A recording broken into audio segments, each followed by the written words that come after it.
House Judiciary Committee Chairman Jim Jordan, meanwhile, is sending a letter to the IRS demanding answers on why an IRS agent made an unannounced visit to journalist Matt Taibbi's personal home. That same day, he had been testifying before Congress about the Twitter files and exposing the censorship of government working with Twitter. The Wall Street Journal editorial board writes this: the IRS makes a strange house call on Matt Taibbi. The curious timing of the visit on the heels of the FTC demand that Twitter turn over names of journalists raises questions about potential intimidation. Joining me now is Americans for Tax Reform President Grover Norquist. Grover, thanks very much for being here. Your thoughts on this IRS agent showing up at Matt Taibbi's home? This is inexcusable in the United States. This is frightening. This cannot happen.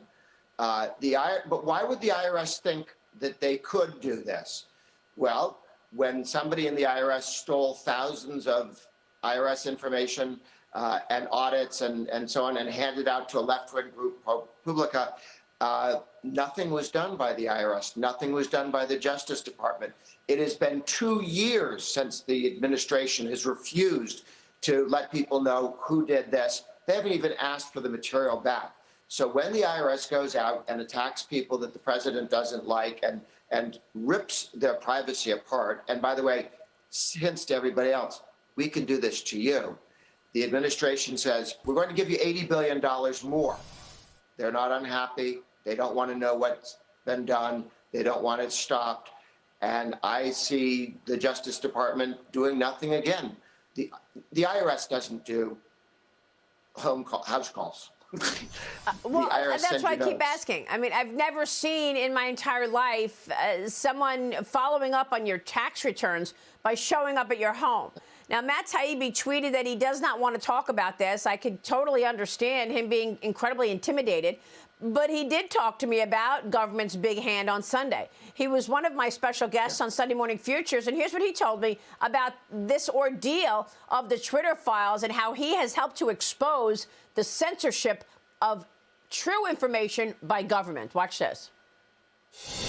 We have to be on the lookout for these government efforts to try to centralize the cleansing of, quote, disinformation from the media landscape, which I don't think is the government's job. I believed in free speech my whole life. That was one of the things that attracted me, frankly, to the Democratic Party when I was a kid, was the idea that we were the party that believed in letting everybody have a say, and we'll just make a better argument. But apparently something very dramatic has changed in politics in America. The parties have had a complete reversal on how they view these issues. Grover, do you see it that way? Yes. Look.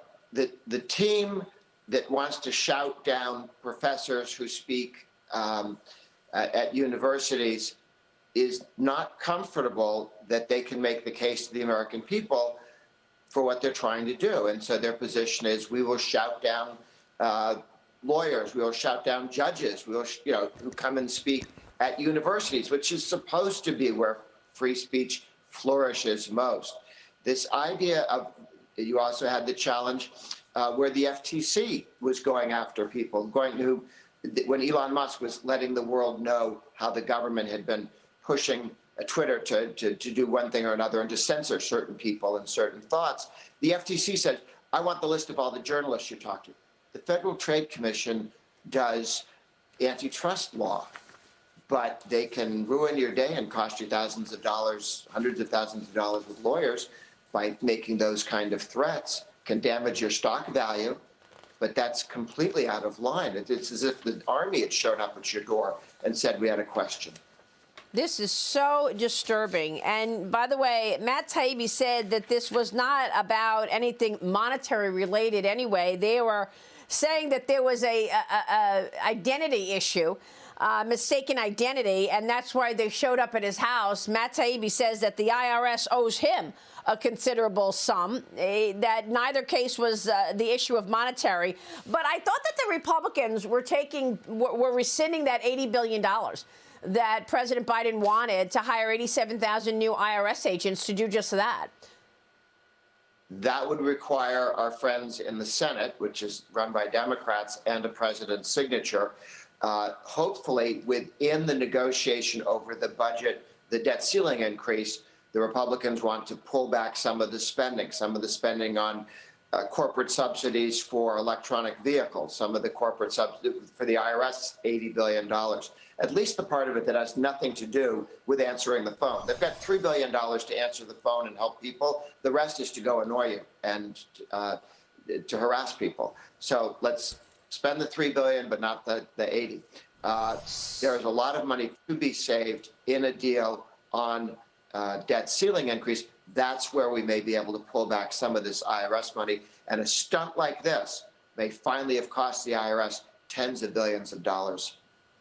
Well, Tennessee Senator Bill Hagerty, who we are going to speak with in a few minutes, he pressed Treasury Secretary Janet Yellen for an update on the stolen taxpayer IRS files published by ProPublica. You just mentioned it. Here's the exchange from last week's Senate Appropriations Committee hearing. Watch. The fact is that ProPublica was a leaker of, or somebody at the IRS, or somehow ProPublica's leaked confidential taxpayer information. It's been nearly 2 years since this occurred. Has anyone been held to account? I'm as frustrated by this situation as you are. I would love to know who's responsible for that. And I'm afraid that I know no more about this than I did when the leak first occurred. Well, she doesn't know anything about it, Grover. And this is another way of intimidating or bullying somebody, making their personal tax returns public. Nearly 2 years later, we still don't have answers. Yeah, they went after people like Bloomberg, for crying out loud, and released all of his material. The IRS hasn't even asked for the stolen material back. And people need to understand, this was not somebody breaking a window and grabbing some tax returns from some auditor's office. The leakers of this had access to the entire kingdom of data inside the IRS. They know exactly who did it. They know exactly how it was done. They had complete access, and they're not sharing with anybody who did it, because this is a decision at the highest level over there. Yeah. This entire investigation should be open up, and assuming there is an investigation, telling what Yellen says is, she's the head of the Treasury Department. The IRS works for her. This idea that, oh, I don't know, I'm just confused too, is insulting to do that to a U.S. senator or the American people. Yeah. Grover, real quick on taxes this year, what should we expect in terms of higher taxes? Is that going through, or are the Republicans stopping that? Here's the good news. Almost every Republican in the House and the Senate has signed the Taxpayer Protection Pledge against any tax increase. That's more than the 41 senators it would take to filibuster. It's enough senators, congressmen in the House to say, we're not going to allow this to happen. So there will not be a tax increase. That can be stopped and will be stopped by the Republicans. 10 years ago, when Biden and Obama wanted tax increases as part of the debt ceiling, the Republicans said, no, no, no. They had to say no many times and for many months, but eventually Biden learned, as did Obama, the Republicans are not going to raise taxes.